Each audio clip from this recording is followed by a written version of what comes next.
शिवसेना उद्धव बाळासाहेब ठाकरे पक्षाचे सचिव माजी खासदार विनायक राऊत यांनी आज कोल्हापुरात माध्यमांशी संवाद साधला। कोल्हापूर जिल्ह्यात आमदार खासदार नसताना नगरपालिका नगरपंचायत निवडणुका लढवण्यासाठी शिवसेना ठाकरे गटाकडून शेकडो उमेदवार इच्छुक असल्याचं त्यांनी सांगितलं। कोल्हापुरात विधानसभा आणि लोकसभा निवडणुकीत शिवसैनिकांनी काँग्रेसला सर्वतोपरी मदत केली आहे।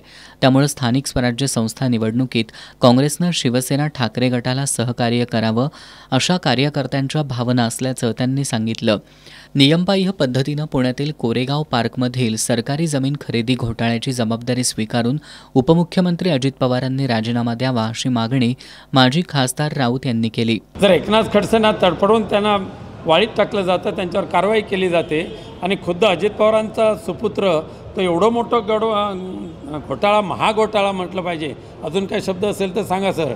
महाघोटाळा आणखी एवढा केला जातो आणि त्यांच्यावर कोणती कारवाई केली जात नाही। खरं म्हणजे अजित पवारांनी स्वतःची जबाबदारी स्वीकारून राजीनामा देणं आणि चौकशी समितीला सामोरे जाणं ही आत्ताची गरज आहे।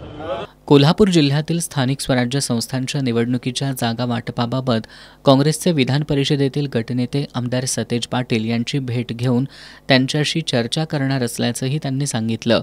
माजी खासदार विनायक राऊत यांनी मुख्यमंत्री देवेंद्र फडणवीस आणि उपमुख्यमंत्री एकनाथ शिंदे यांच्यावरही टीका केली। हा घोटाळा जो आहे हा सत्तेतल्या इतर दोन पक्षांपैकी एका पक्षाने काढलेला आहे। आता सध्या असं झालेलं आहे, शिंदे गटाचे भ्रष्टाचार बाहेर काढायचं काम भाजप करते, भाजपाचं घोटाळे बाहेर काढायचं काम अजित पवार करते आणि अजित पवारांचा घोटाळे बाहेर काढायचं काम पुन्हा शिंदे गट करते आणि घोटाळे बाहेर आले की त्याच्यावर चौकशी समिती नियुक्त करायचं काम देवाभाऊ फडणवीस करतायत।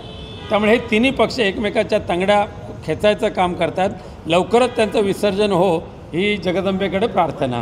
जमीन घोटाळ्यावरून एकनाथ खडसेंना वाळीत टाकलं जातं, त्यांच्यावर कारवाई केली जाते, मात्र अजित पवारांचा पुत्र महाघोटाळा करतो आणि त्याच्यावर कोणतीच कारवाई का होत नाही असा सवाल उपस्थित करत केवळ सरकारी अधिकाऱ्यांना बळीचा बकरा बनवलं जाते अशी टीकाही राऊत यांनी केली।